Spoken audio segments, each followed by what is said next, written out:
The brief was to apply AI to a small design project. I chose to explore how AI could be used in a reimagining of newly published guidance on designing typed formats for readers with dyslexia.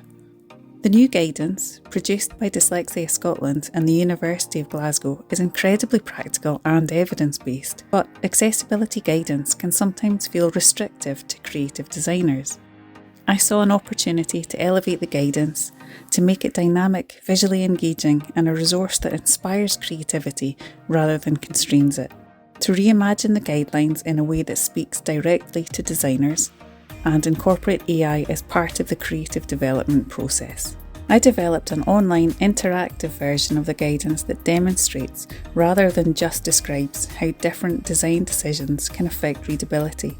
To give the project a multi-sensory quality, I also designed a physical version, a fold-out poster that designers can hang in their studios or keep at their desks. Inspired by the module, I used ChatGPT to help me generate HTML and CSS to animate parts of the digital guide.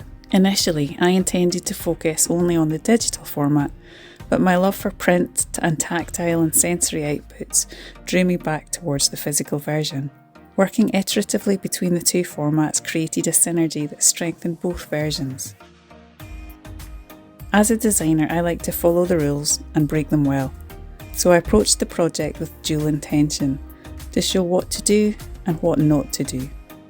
Accessible design can sometimes look visually uniform or stylistically limited, so this project is a safe way to explore the new dyslexia accessible guidelines from a fresh and creative perspective. I extracted the key elements that would be most useful to graphic designers and focused on showing them visually.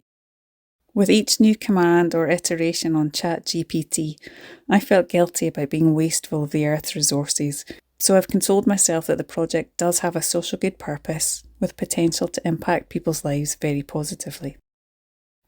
Working with ChatGPT was a process of iteration and learning.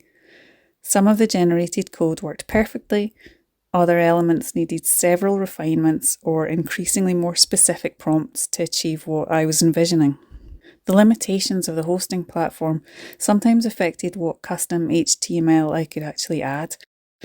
For example, I couldn't upload custom typefaces, so I used images of pangrams to show font comparisons instead of an animated aspect. Interestingly, at times when the code failed, I was learning to debug it myself, and after troubleshooting the same problems repeatedly, I started recognising the errors and being able to fix them more independently. So my coding confidence has grown through this AI-led approach. A key challenge was maintaining visual consistency between the digital and print versions. I developed a low-contrast pastel colour palette that aligned with WCAG standards, ensuring a text-to-background ratio of 4.5:1. To ensure consistency between digital RGB and print CMYK outputs, I carefully matched colour values. Using a mid-grey text also supported clarity in print, because greys reproduce more cleanly than coloured inks, which can blur and affect readability. One of my favourite features is the interactive text spacing slider, which lets designers and clients experiment with different spacing to see what feels more readable for them. In the printed version, I'm proud that I was able to present accessibility guidance that feels fresh and creative while staying sensitive to the recommendations. I hope that this helps designers feel more comfortable and even inspired working within accessibility parameters. Feedback so far has been really encouraging.